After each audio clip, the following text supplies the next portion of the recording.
Prepare yourselves for battle, heroes. Alright, everybody, let's get into it. On the left-hand side... Ooh, I didn't double-check this, but give me a second here. On the left-hand side, we will have... Yes, Araluna's on the left. Araluna's on the left. We have... we're gonna go with Yavapai. It's the Yavapai Municipal Council City Chess Club something. But swim for short. And on the left-hand side, they'll have the Johanna, Alexstrasza, Junkrat, Anduin, Kael'thas.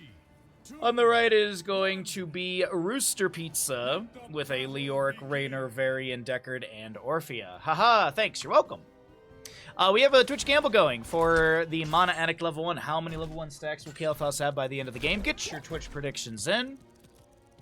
As we take a look at our first engagement here in Division E of NGS.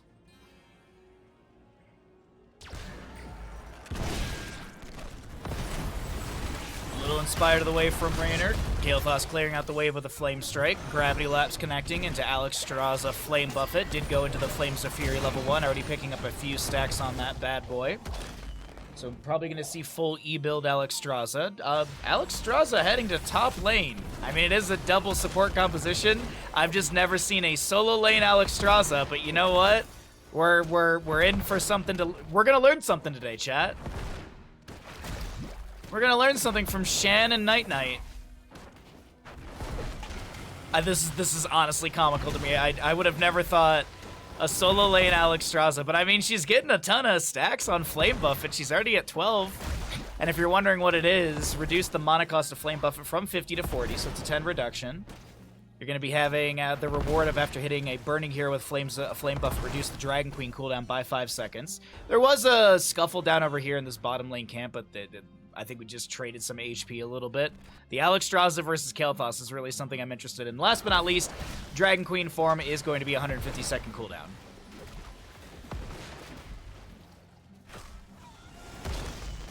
So, let's see how this all unfolds. 8 o'clock, what's up, bud? Good morning, everybody. Oh, good subdue. No chastise to connect. Alright, good punishment slow. Level 4s will be rolling on in, and Alexstrasza does continue. Heat Exhaustion, level 4. Increase the Flame Buffet slow from 40 to 50. And it no longer decays. Shan seems to be doing just fine up here on this. It's actually, I can't get over it. Alright, Chastise into Variant. Did go into Taunt level 4. Looks for Goose here. Or Galactus, sorry, I saw a G. First Blood is going to go over to the right-hand side, and we're all on point with names today, as there will be a trade in mid lane. Anduin for the Orphea. Back in top lane, we got our objective phase announced. 25 seconds to go on that.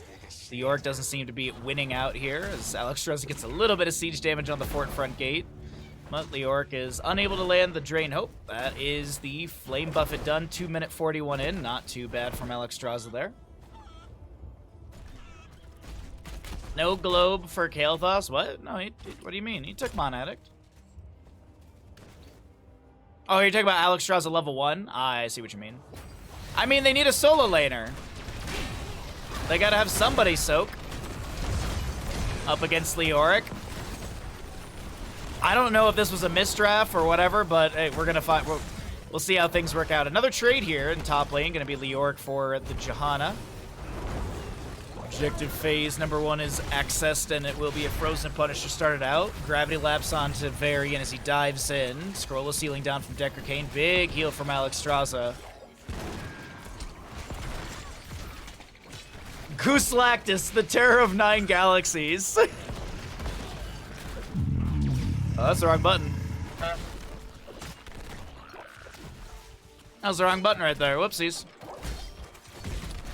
Well, it's 2-20 in these Skeletal Defenders, favoring the side of Rooster Pizza. Good Gravity Lapse once again onto Toast.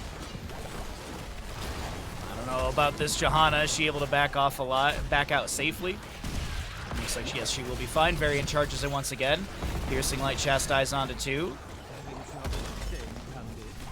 Orphea gonna take no damage, actually. She dashes away out of the Flame Strike from Kael'thas. A lot of health bars on the left-hand side getting a little bit low here, but this is still 34 skeleton defenders on the right-hand side.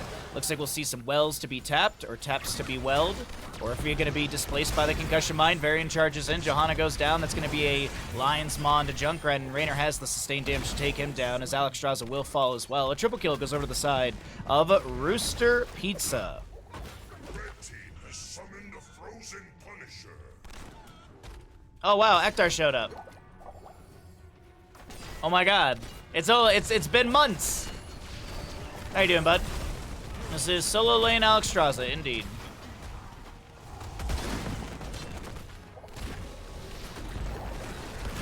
Punisher will be pushing in through top lane.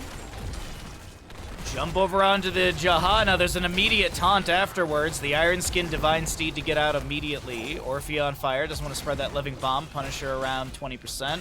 Looks like they will confirm top lane for it since the minion wave is pretty hardy here. Not too bad coming out from Rooster Pizza's Johanna. Gets low, but won't be taken down. Flash heals and such from Galactos. Alright. E-build continues for the Alexstrasza with the Fire Within, hitting a Burning here with Flame Buffet. Heals Alexstrasza for 10% of her maximum health.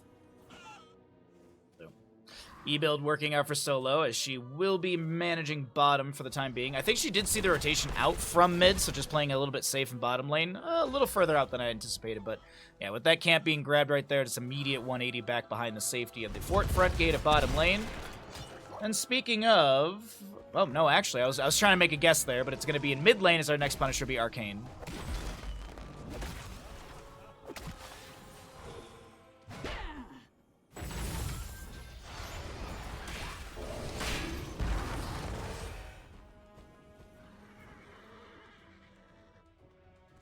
But use all your cellular data for Bandit. Come on, Ektar, you gotta use all your cellular data for Bandit.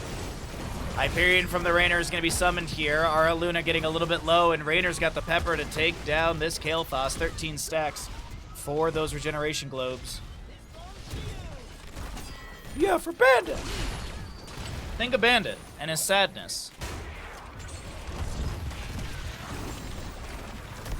More siege through bottom lane. Impaler camp being pushed up a little bit.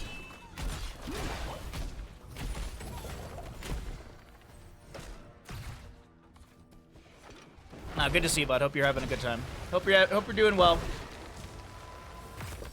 Hopefully, all the medical stuff is no big deal.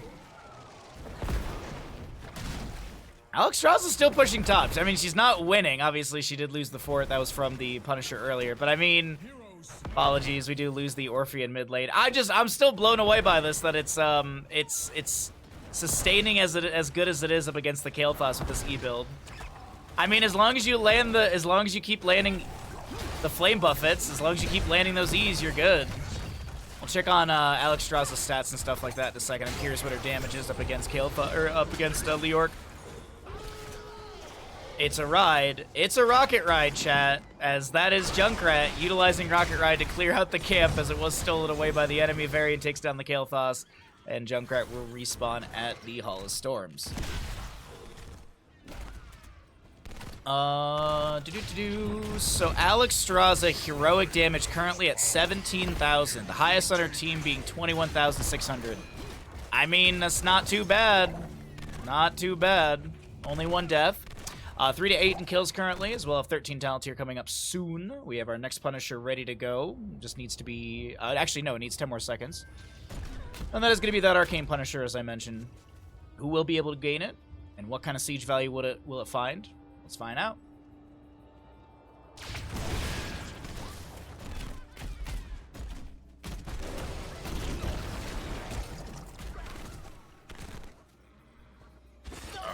So, just about every heroic is off cooldown except for Rocket Ride.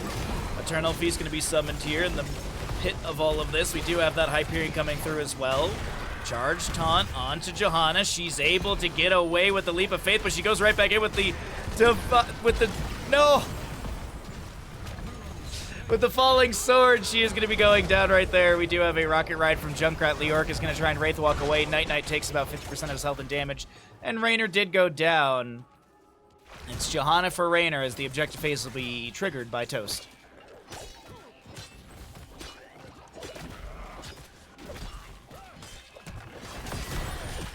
super potions for our Deckard. We have the Shattering Throw on that variant as well at level 13.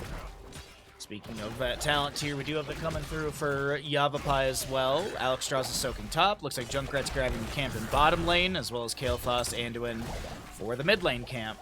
But the experience gap continues, favoring the side of Rooster Chicken. Or Rooster Pizza, excuse me. I got chicken wings on the mind.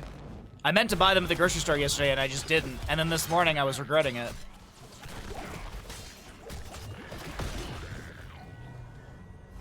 Kael'Thas with 20 stacks for those of you wondering for our Twitch prediction currently.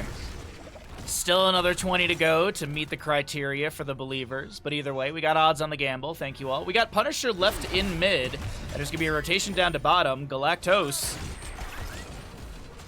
Slowed by the charge. The Light Bomb to try and create a little bit more space. The Eternal Feast gets 1, 2. Great Sapphire from Deckard Cain. Cranky Rhino with a beautiful increased slow to 65% because of the Sapphire level 1, and that locked Anduin in place. The Entomb helped out quite a bit as well. And that is a singular kill in bottom. The gank, Punisher in mid lane, doesn't get that much value. Bottom lane wave is going to be pushed up onto the fort here. Since the defense was coming through in mid, looks like it'll be an easy rotation into mid, or into bottom. Clear things out. Hyperion will zone a little bit. Tomato Cannon currently dealing 1,431 damage. And that'll be bottom lane fort confirmed. Falling Sword onto Cranky Rhino.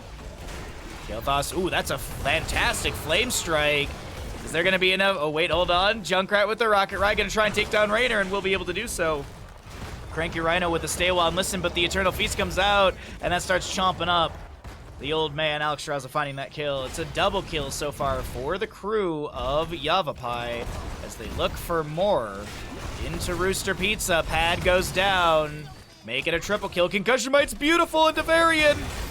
He tries to charge away onto Johanna, but she is immediately there with a shield glare. And a quadra kill comes through. This bottom lane fort shall go down. Leoric trying to find some sort of consolation prize by pushing up onto top lane, keep front gate. But the big thing to mention here is the experience gap that was massively formed over a level has now dwindled down to about an 1/8 of a difference. And it's looking pretty good for Swim to come back in map number 1 of this best of 3 series here in NGS Division E.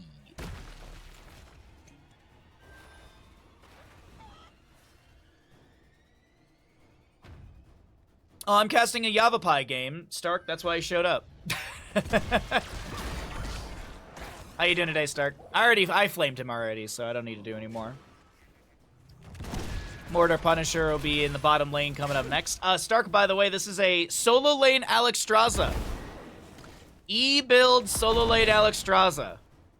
Okay, just to kind of catch you up a little bit. To be honest, I literally grabbed this game because I enjoy watching Yavapai, and I casted Rooster Pizza last week, and I had a good time casting that team, so I was like, you know what? These are 2 teams I enjoy. This is a perfect game to grab.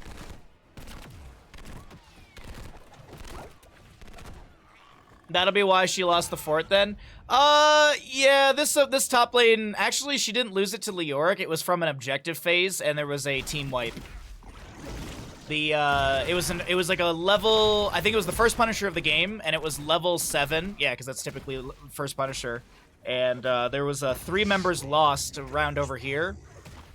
And then the enemy team just had a lot of free siege, essentially. But I mean, there was a really good team fight just before he came in, and this bottom lane fort did go down, so when we take stock of the entire map, albeit there is a little bit more damage on mid, it is a pretty even game outside of an extra structure lost and 2 kills. It's pretty close. I mean, we're looking at, what, a quarter difference in experience, maybe less?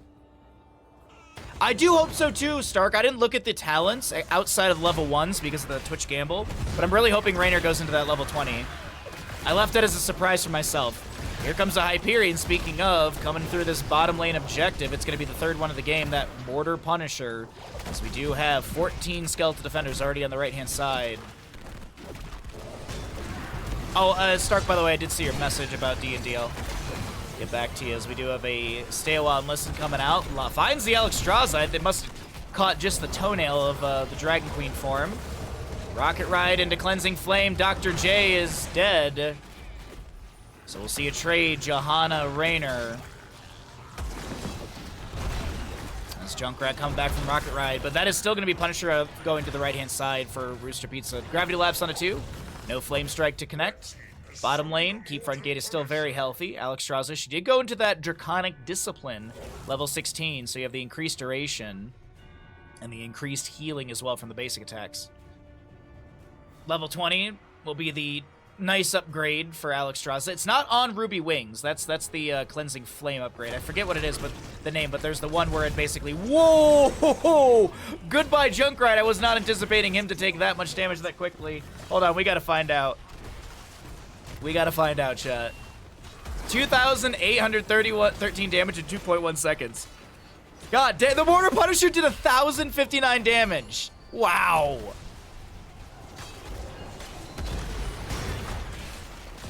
Stay well and listen.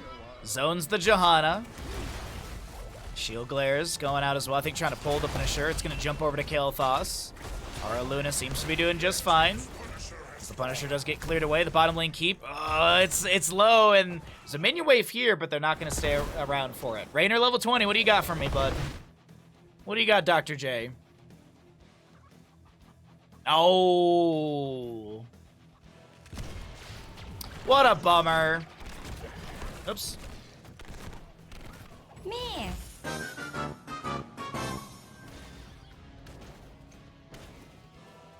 Well, it's not over yet. We still have Frozen Punisher top lane. 20 talent tier is half a level to go for the left-hand side. Junkrat still kind of just hanging around bottom, making sure that a wave doesn't come through and take down the keep, which is around 1,700 HP. Top lane for it still fairly healthy over here. What kind of siege are we going to get in the mid? Double Impaler camp. Banner to go into the bush. I think that's providing some vision. I believe it is, yeah. Doesn't matter. Hyperion will be summoned immediately. We've got the Keep Front Gate decimated.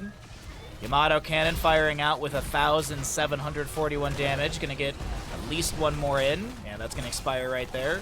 Impaler camp. Couple Impalers blocked by the sidewalls here. Could just kind of hit some of those down so the Impalers can step in.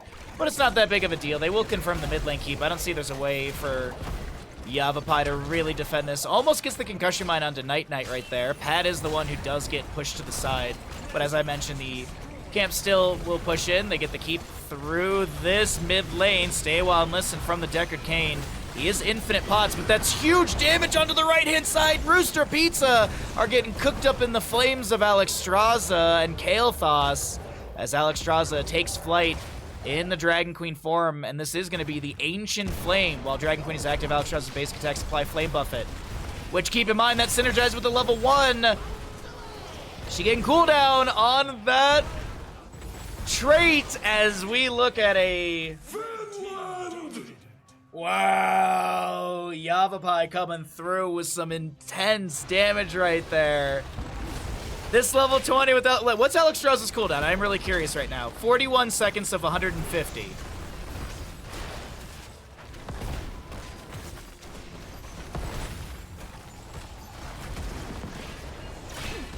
I heard I could get some fresh bread here. You can. I made a loaf of focaccia last night.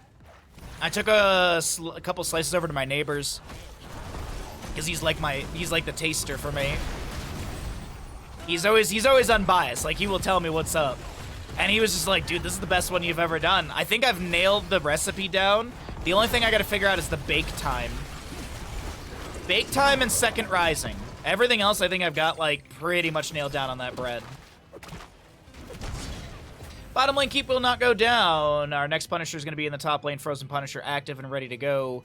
Top lane keep very low. Catapult is fixated. Oh, doesn't actually get that shot out, but we'll see what ends up happening here. Junkrat probably will make his way over for this. Sarah Lynn. Sorry, Sarah Lynn.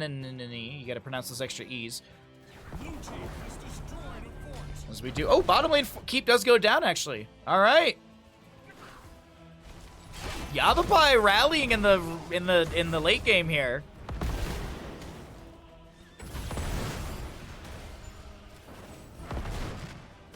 What's up, Rack? How you doing, bud?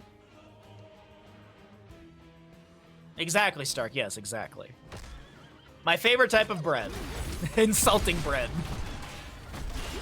Alright, let's blow away the town so we get a little bit more of the battle here. We have the Entomb buried alive from the Leoric. There's the Eternal Feast from Alex Strauss. The Leap of Fate to pull SOLOlane out of danger as the Cleansing Flame from Alex Strauss is going to be summoned, trying to heal up and also get a little bit of damage onto the enemies here. Ooh, I don't know about this Johanna living, as we'll be able to get the Divine Steed.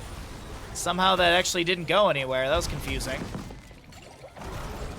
I'll have to double check the tooltip on that one, because I thought she was activated instantly mount for 3 seconds, unhindered by damage. Huh. I guess she just died?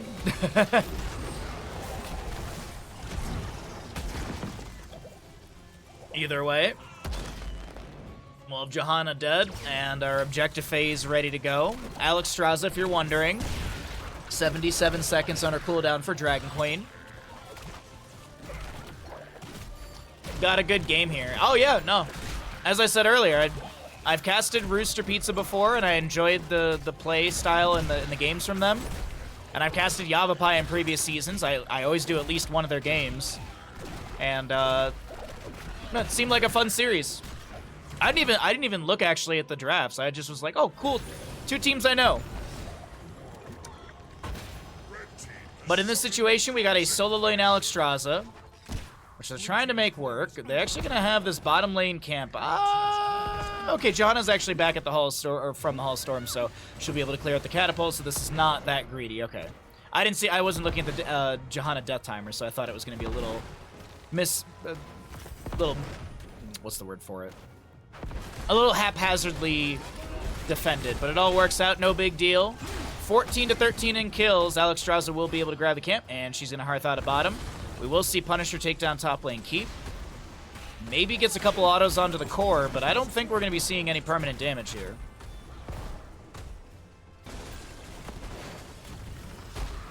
Well, I say that, and of course the enemy team starts stepping in.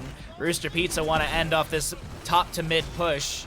Here comes the Hyperion, so there is going to be some significant damage onto the core. The Eternal Feast is almost going to take down Anduin. It's actually going to be the Nexus Forces that do get that kill. And this is looking like things are going to wrap up for map number 1 in our first best of 3 of the day, as that will be Johanna going down. The Punisher will expire. Catapults are on core. The damage is available from Raynor. Good scroll of ceiling from Decker Kane, and Varian gets the kill onto that Kilthos. A lone SOLOlane will remain, but the core does fall. Map 1 goes over to Rooster Pizza, but Yavapai fought fiercely and fought valiantly to almost pull that back. GG's indeed. All right, so how many level 1 stacks for Kilthos? He had 36.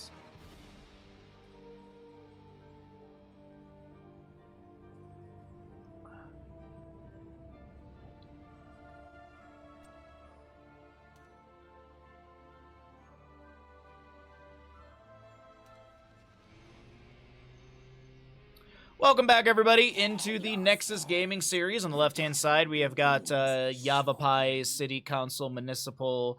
It's Swim, for short. We got a Johanna, Diva, Lucio, Sylvanas, and Sergeant Hammer. On the right-hand side, it will be Rooster Pizza, playing the Orphea, Rhaegar, ETC, Zool, and Greymane. Let's get into it. Twitch prediction time, as we have level 1 Johanna will be Laws of Hope. So, how many level 1 stacks will she have by the end of the game? How many regeneration globes will Johanna gather? Let's find out all together. 1.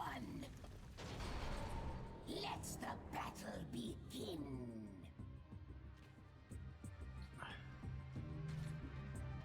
Insta-mech diva? Huh? What do you mean?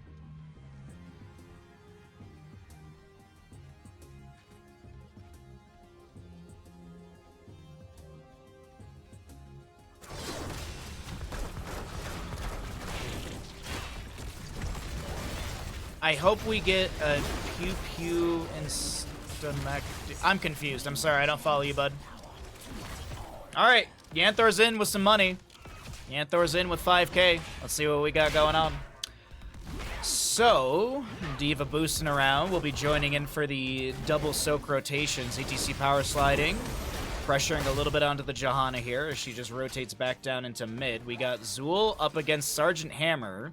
Zool's going to be probably forcing Hammer to boost away consistently with his Bone Prison. At least that's what I'd be doing. Yep, exactly. But Night Knight is going to be eating a lot of damage here. Has to be a bit careful from that radius, or the range of Sergeant Hammer.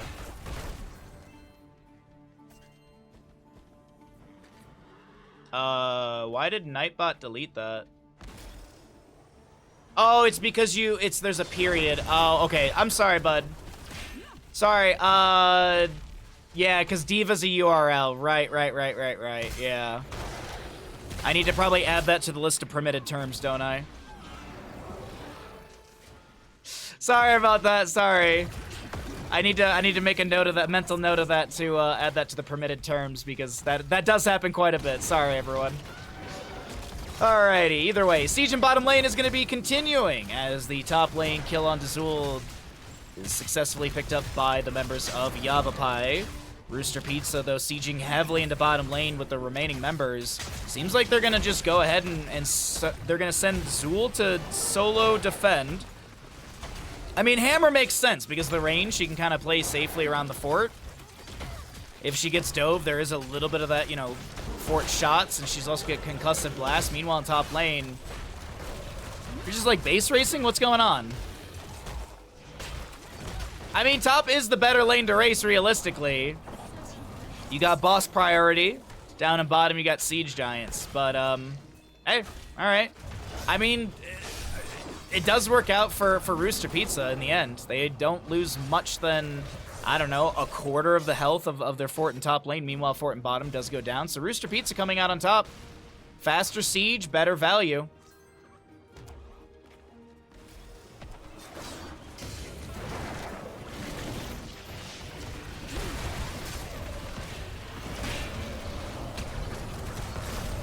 Yeah, I had Nightbot purging links because of the cheap viewer thing. But Twitch auto mod has been catching that faster, so I think I might just turn off Nightbot link thing. And then just test it that way. Night throws down the Bone Prison. A little poke from Galactos here, but Night will not be taken down. Rotation into top lane. That's going to be Johanna delayed once on the turn-in. She's going to try and back away, popping that Condemn, throwing back a Subdue, but no sub done, or punish, excuse me. I had it turned on for when I was on the front page of Twitch. But honestly, the day that I was on the front page of Twitch, that was probably the most well-behaved chat was on, like, any day of the week. Funny enough. Uh-oh, Johanna trying to get away. Laws of Hope not helping her out this time. And she will fall. I believe the gems she dropped were picked up. Diva does lose mech. And Sergeant Hammer is pushed up in bottom lane. I don't know if she can boost out of this one. Yeah, there's that panic double back where it's like, I can go this way and juke him. Unfortunately, it's not going to happen, and Sergeant Hammer does go down. All right, we got good odds on the gamble here. Nicely done, chat. 13 stacks for our Johannas. The red web weavers will descend onto the right-hand side. My magic is yours.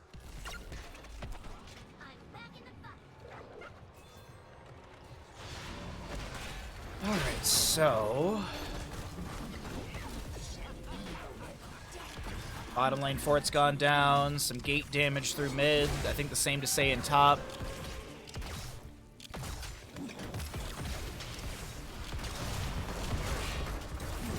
Condemn from the Johanna trying to pull people in. Oh, Diva mech is low. She pops the mech explosion at like 50-something HP. That'll be a little bit of zoning and some wave clear right there. Galactos getting low, able to amp it back up on this Lucio. Mid lane Webweaver cleared away. Zul pushing things up in top. And Hammer manages the bottom lane. Won't be able to get any, no, won't be losing any health on that keep front gate. Galactos was getting really low right there as that Diva mech is going to be lost, and so will the pilot. A lot of gems on the ground. I think Johanna was able to step up and pick those up, but unfortunately she is going to get bit on the butt by Rhaegar. He lunges in and finds the kill. It's going to be a double kill in total, and the top lane fort going down for the side of Rooster Pizza, who are looking to make this a very quick 2-0 best of 3 as they take down Hammer as well. Things are not looking the best for YCMYCCaST in this map number 2.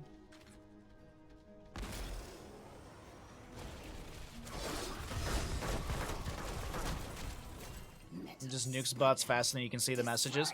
Honestly, Twitch chat automod has been catching those every single time, so I'm just going to keep using that instead of having to worry about a new bot. But I'll keep that in mind if Twitch automod doesn't work.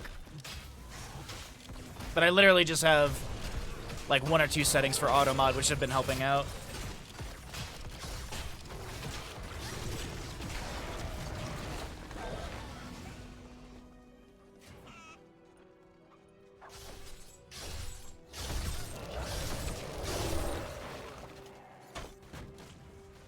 So our 10 Talontiers on the right-hand side will be Go for the Throat. We'll have Skeletal Mages as well as ETC Mosh Pit, Ancestral Healing, and the Eternal Feast. Boston top, pushing onto the keep front gate. Condemned from the Johanna, trying to pull people in. Unfortunately, not a lot defensively happening into the health bars of the enemies. This boss actually still is chunking into the keep front gate. ET's power slides in, lands the Bosch. There's going to be an interrupt from the Wailing Arrow of Sylvanas. ETC Diva Mech will be lost. The Eternal Feast will expire right there. Orphea trying to make a trade happen. So is Greymane as he almost goes down to Lucio. And a chomp from Orphea takes down the DJ. Can she dash away? Haunting Wave from Sylvanas. She doesn't activate the teleport, but Hammer's there with the barrage of damage, and that will be Orphea going down in the end. But still, a lot of siege value achieved in top lane from the side of Rooster Pizza. And still, only 1 turn-in's been had. No one's freed Harrison Jones.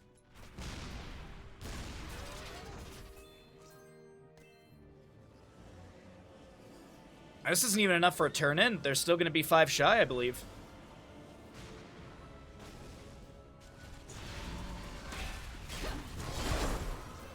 So where we got Greymane and Rhaegar in bottom lane, grabbing Siege Giant Camp. Zool pushing up the bottom lane wave as well. Top lane, trying to find a trade onto the fort. Black Arrows were activated by Sylvanas. Seems like they're not committed to taking that down, as the enemy team does have 13 Talontier over.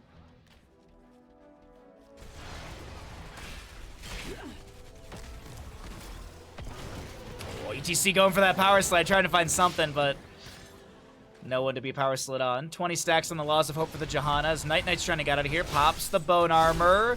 Body block to Oblivion, and that is ETC power sliding in. The Eternal Feast coming out. The heal's coming out from the Rhaegar, but no Ancestral for 5 more seconds as Zula does go down. Diva gets her mech back. The Diva bunny hop will get a stun on the ETC. He's going to try and power slide away. He does have the mosh pit, but I don't think you want to be moshing with low HP. Manages to get the Ancestor healing. Greymane rolling out of mid, and that'll be just the Zool going down. And finally, the blue Webweavers will be summoned over to the side of Yavapai. Waves are not pushed in too far. Looks like bottom lane will be cleared by the Webweaver. I think they're just going to leave that to the Webweaver and maybe Siege as a team. No, it looks like Shan, the Sergeant Hammer's going to try and Hearth back. Interrupted by the ETC face melt right there. Immediately Siege is up. Hover Siege level 7, allowing Hammer to slowly work her way in, but actually still committed to Hearthing back and going to clear things out in bottom lane.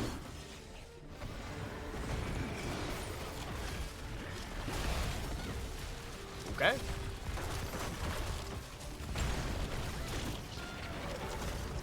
Dread from Orphea. Johanna stepping up with a Condemn. Zool comes through. Doesn't have Skeletal Mages for another 10 seconds. That actually might have been from the Diva boost or something. I feel like she might have put it on the 10-second cooldown. Johanna will activate Iron Skin, throws the Condemn, just trying to slow down the enemies. Greymane goes in for the throat and can't find anything with that. He just finds the plate mail of Johanna.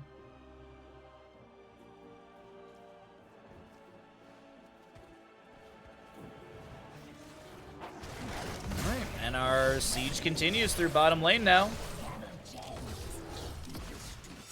Zool makes quick work of that. Diva and friends will take down the fort, so they finally get a structure down the enemy side. About less than a minute, 55 seconds on the boss.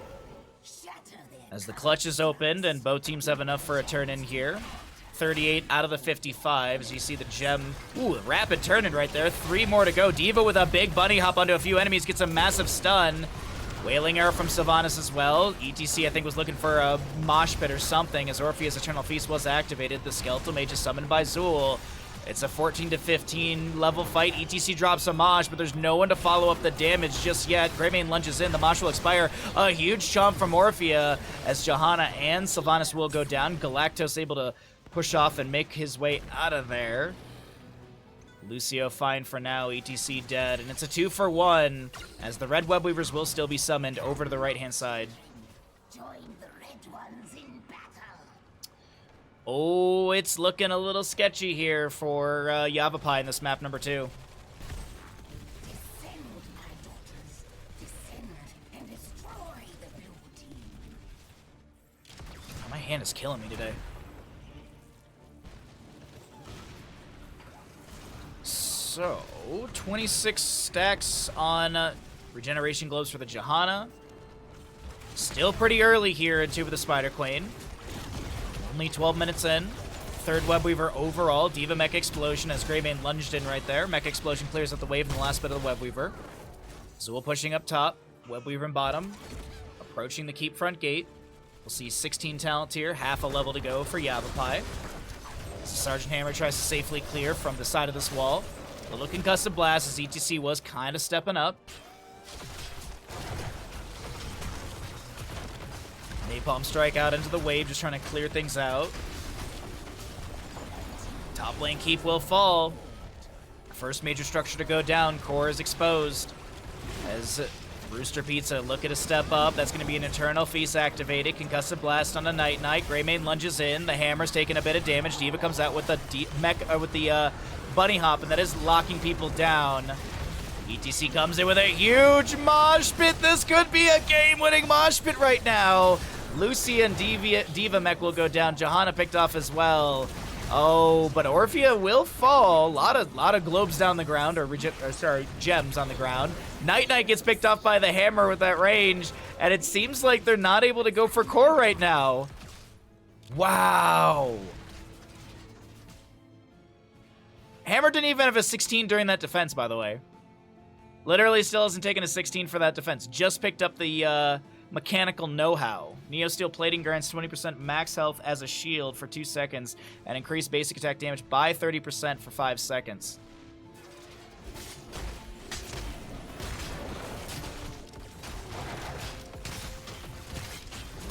I actually can't believe that that defense happened. I cannot believe that at all. I was like, all right, that's it. Wait, you're going in on this? It's a little scary to me right now. It is 4v4.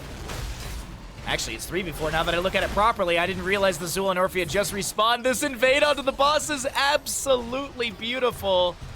Haunting Wave from Sylvanas as they go in on ETC. The cow is cooked. They look to step up onto Orphea right now. A little subdue slow, but no sub done. Bone Prison onto the Johanna. Does she have Iron Skin? She does. She'll activate it just after. And that'll be Orphea going down. Holy crap. No way. Really? Really? Really? Wait, really?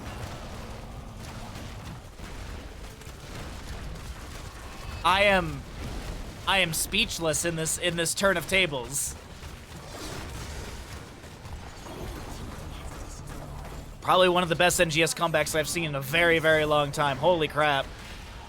Oh, if they take down Night Knight, they can get a little team kill here. I don't think that's the focus, though. The focus is trying to take us to a map 3. And with boss on core above 50%, Hammer and friends alive, this is going to be a map number 3. What an insane turnaround from Yavapai to make this a 3-game best of 3. GG, well played.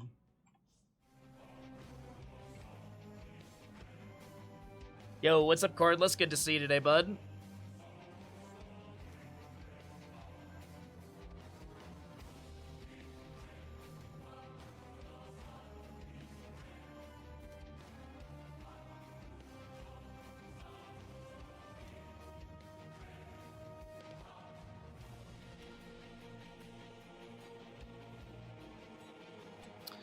All right, the Johanna had exactly 30 regeneration globes, so 34 or...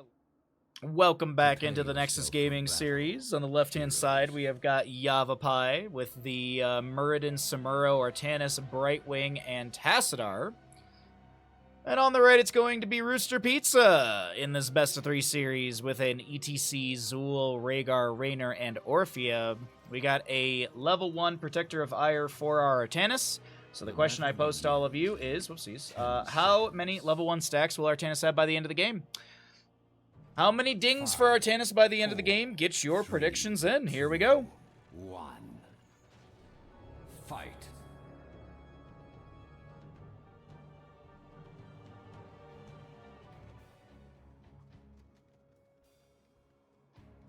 So, let's see here. Block party. We have the static discharge for our Tassadars. He's already going to get a couple stacks in mid lane. Starts beaming up onto the ZTC. Lands the power slide onto Muradin. And Rhaegar lunges in for first blood. Nicely done from Rhaegar. Cranky Rhino and friends will rotate down to bottom. We got a Samuro with Way of Wind level 1. Up against Night Knight with this...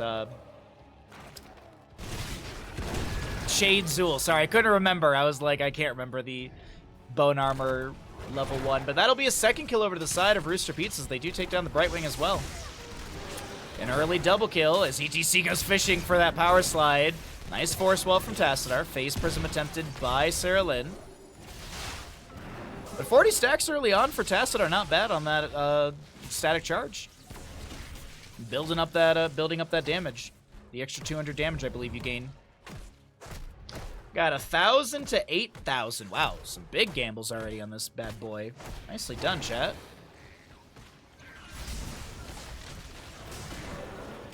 Thunderclaps from ETC. Phase shift in from Brightwing. Did go Hyper Shift level 1. The power slide in from ETC. There's going to be a Bone Prison onto Muradin. He's going to get chunked. And Orphea finds the 3rd kill for her team. Now Artanis is trying to back away, getting the Pixie Dust movement speed buff from Brightwing. The power slide lands, the body blocks are in place. Nice blade dash to create a little bit of space, and Artanis does not go down. 11 stacks for the High Templar. High Templar? Yeah, he's High Templar.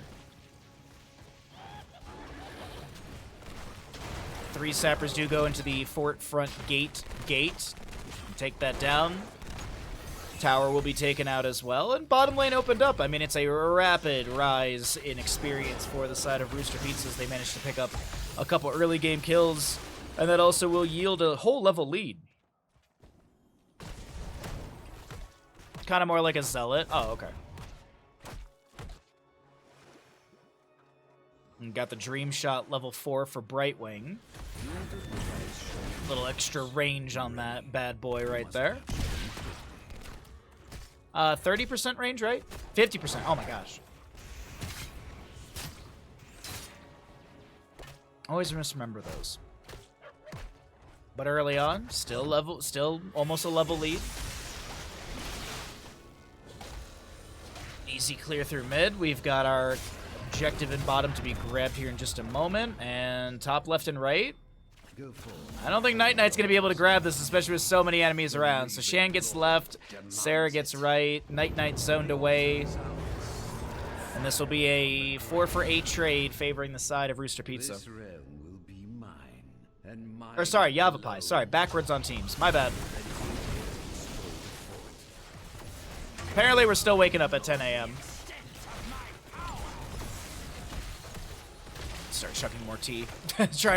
try and wake up a little bit faster here, sorry. Let the Gravekeeper know my power. I mean, it wouldn't be a Towers of Doom game if I didn't mess up the math, right? Oh, but let's see what we have still coming through. Still an opportunity to see Raynor's level 20 change. Since the change, I have not casted a single game where Raynor went the new version of Execute Orders. There's going to be a dive onto Galactos, and Brightwing does go down. It's Fairy Dragon meat for lunch today. Something like that, sure. Alright, so camp is grabbed. We'll see the critical miss level 7. Muradin with his mini stuns on that Skullcracker. Power slide through a few enemies. Face melt as well. Muradin's tanking a couple tower shots. Needs to Dwarf Toss away. Brightwing's back in the mix as well. That's a 2.5 second stun. ETC finding the power slide onto this Artanis. He's looking to continue pressuring onto the enemies. Only 11 stacks, and it will remain at 11 stacks right now. Oh boy, that is a heckload of damage. And Artanis will fall. 5th kill to the right-hand side. Power slide from ETC. They're going to face melt into Muradin and take him down. I don't think Muradin was ready for that rock show. It's 1, 2, 3. Nope, just 2 sappers make it over the wall. 34 to 32. We have a singular altar. That laugh also that you hear in the background signifies the boss is up and available since we are 5 minutes in game time. The only map with a boss announcement. And a respawn announcement, actually. Oh wait, no, it doesn't have a respawn announcement. Just the initial. No, it does have a respawn announcement because I remember I flamed Lobber for it. That was Season 1 of CCL. Crowd Control literally lost the game. The boss respawned. The enemy team went to it. Lobber and his friends were literally just chilling in bottom. And they lost because they didn't do the math. I remember I even asked him, and he was just like, I don't know, dude. We just don't know how to do math. And then I asked him, I was like, you know that laugh means the boss is up. And he's like, it does? There's a laugh? ETC moshes in and finds the kill onto Tassadar right there.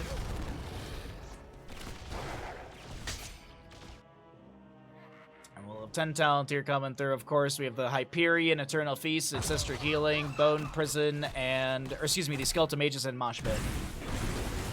I love Lobber to death, man. I wish I got to hang out with more with him in Germany. But after Sweden lost their match, I literally didn't see the Sweden team anymore. I think they honestly just left the event. ETC power slides in, Chomp from Orphea. Ancestral Healing does connect onto the ETC as 3 more sappers are fed over the wall into the core of the enemy, and that's 26 to 32. As another single objective phase comes up, that's going to be a Chomp onto the Muradin. He gets the Avatar activation. Dwarf tosses away and will not be taken down. His trait will kick in. He does have 3rd wind level 1, so there'll be extra healing to a higher threshold as well.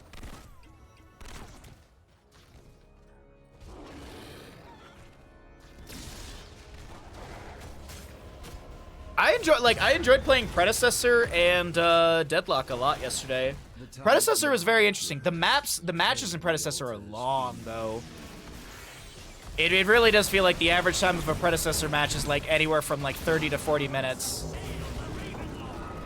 Well, 5 more shots still rain in on the left-hand side. It is 1 to 8 in kills, 21 to 32 in core HP, favoring the side of Rooster Pizza's Yavapai. Looks like they're having a rough time in this map number 3. Start out strong, but it's starting to fall away. Another blade dash from the Artanis. Don't see any sort of phase prison thrown out. ETC power slides in. No mosh pit available. No cooldown reduction. No level 13 yet. Could go encore. Muradin dwarf tosses in. Samuro's here. This is suppression pulse from the Artanis. Blade dash and phase prison finds the Orphea. The Eternal Feast doesn't get much, if any, value. A thunderclap from Muradin to confirm the kills. ETC's hit with a storm bolt and a shock ray coming out as well. ETC drops the mosh, and all that does is buy time for the inevitable death that he will find. A 2-minute cooldown to, I mean, he had a flashy death, so you could say that. But it is going to be on course, so it's going to be 6 seconds off the heroic timer. When he lands the face melt or a little boombox per enemy hero hit. 70 stacks in our Artanis as the bottom lane fort starts to take a bit of damage. We're 8 minutes in, so still fort values. No center teleport opened up just yet. Double objective phase. The death timers are low and have elapsed completely, so Rooster Pizza has everyone back up. Positioning is favored. Whoa, that's a very aggressive Hyperion. Establishing your presence and dominance, but you don't have Hyperion to delay out this objective phase if you need it for that. That's the reason I was kind of surprised. ETC power sliding once again, trying to get a bit of cooldown on his heroic. He went from 50 seconds to 37 and all of that. Even less, I do believe. An Eternal Feast from Orphea getting 2 ticks as the objective phase is channelable. Black Hole from Tassadar pushes a few enemies back. Samuro crits are activating as well. It's that monkey noise you hear in the background. Swaps to a different mirror image, but Cranky Rhino, he didn't discover the real one. Little Sakuchi teleport right there, but he is giga dead.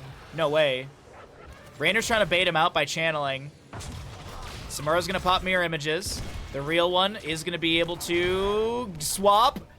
No way he gets out of this. Yeah.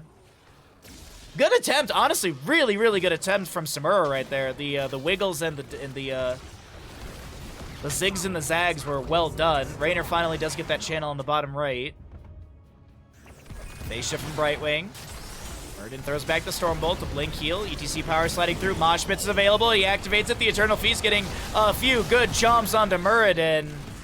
As SOLOlane comes in trying to get some stacks on the level 1 and also trying to find a trade, but it's not going to happen when it's 4v1. 5v1 realistically. As it's 4-11 in kills favoring the side of Rooster Pizza as they get another 4 shots into the Raven Lord. Down to 13 HP to 32 as Zool starts working on the bottom lane fort. ETC helping out as well. Mostly just kind of riding around on a giant cock, but no, he's there to power slide and maybe set something up into the enemies as he lands just a little face melt cooldown reduction on his heroic. Down to 60 seconds already on that one. We've got Singular Sapper in bottom, could be fed in. Raynor Hyperion's available if he wants to utilize that to zone, but I don't think it's really necessary at this time. Eternal Feast will be activated. Power slide from ETC. He's taking a few Death Zone shots. Mosh Pit 33 seconds. There's the Hyperion summon. One Sapper remains. I think it was just cleared away. Phase shift from Brightwing helping out. The health bar of Murden. He was down to 99 HP, but he does not go down to 0. Another face melt from ETC. Gets huge cooldown on his Mosh Pit, which is ready to go.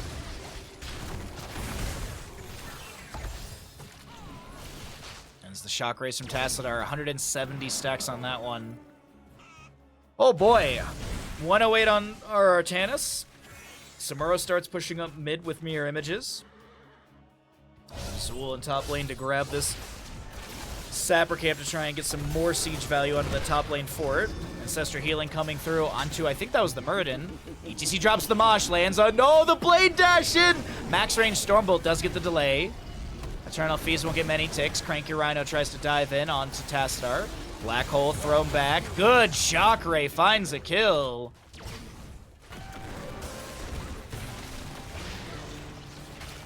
Face melts from ETC do push people aside. Bottom lane fort should go down. Blade Dash swap from Artanis onto Dr. J. Phase shift from Brightwing. Helps out that health bar. Zool gets the top right. Samuro top left. And now the contest will happen over center of the map.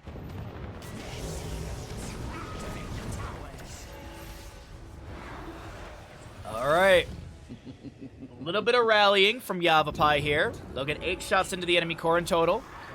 24-9. Boss still up and available for this map. 129 stacks for our Artanis for those doubters or believers that are wondering. Murden Dwarf tossing, misses the Stormbolt. Raynor able to run out of there. Couple Twin Blades into a Polymorph. No Phase Prison swap. Little penetrating round to push back. Artanis with the Suppression Pulse as well. Here comes a Hyperion from Raynor. Chain heals from the Rhaegar. Big Mosh Pit from ETC as Murden's trying to find some sort of interrupt. The Stormbolt comes out late. Brightwing still goes down. And ETC is able to run down that Murden. Samuro comes down here and he goes, you know what? I think I was going to go back to soaking anyways. Back to soaking. Back to blade storming waves. Yikes.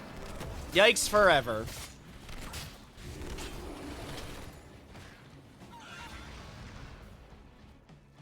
Well, the Artanis continues to raise up his stacks, but they need to defend bottom lane from these sappers pushing in. Blade Dash met by a power slide from ETC. There's the Phase Prison, small unstoppable. Suppression Pulse, 1, 2, 3 sappers make it into the bottom lane fort. Actually, it's a keep it this time as we have the center teleport open. 20 on the horizon as we have that phase shift to help out the Artanis health bar. Another Blade Dash. No Phase Prison swap as the face melt from ETC kind of interrupting things. Man, it's looking a little sketchy here. Shan's going to try and get top lane back. Mid lane was being worked on by Zool. They just make a hard rotation from Yavapai into the Zool. Shock Rays. Good damage onto him. ETC lands a big mosh pit. They're still just focusing on a Night Knight who will be able to get the Ancestor healing. The Eternal Feast only getting 1 big chomp. Speaking of chomps, Orpheus is going to be able to get a heck load of damage into this Murden health bar. He gets the Avatar activated. Suppression Pulse again from the Artanis. 20 talent here on the right-hand side. Raynor, what are you taking, bud? Hey, first execute orders I've seen. since the change, as 2 shots go into the right side from this top left to right bell tower exchange. Potential Hyperion from the Rainer. That's going to be Rainer going down. The second Hyperion's coming through, and it's got fantastic damage into the enemies. It does help out the Zul get the double kill, but Muradin's the lone defender, and this will be 6 shots. Oh, 6 shots plus bosses. Definitely GG here. And Muradin, he would have to make the most insane YouTube defense. He'd have to make the most insane YouTube play as a Muradin player ever to try and take this away, but it's not going to be happening. Eternal Feast summoned. Muradin goes in a little too late. It doesn't matter. He won't be taken down by the time the shots go into the core, and that will be our first best 3 of the day, going over to the side of Rooster Pizza.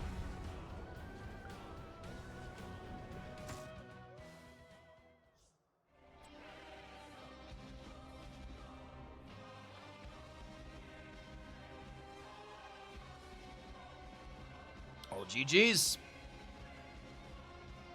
We still got more Heroes of Storm action for all of you. Thanks for being here. And of course, if you're enjoying the stream, be sure to follow, subscribe, all that good stuff. All that good stuff. Stacks? Why don't you wait for me to get through all the stats before we check the stacks? Come on, homie. I gotta build anticipation.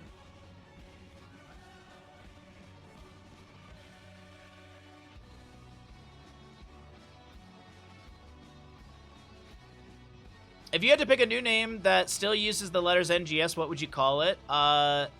Nexus Gamers Sub.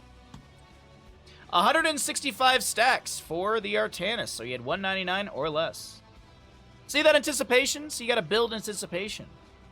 You can't just give Twitch chat everything they want immediately.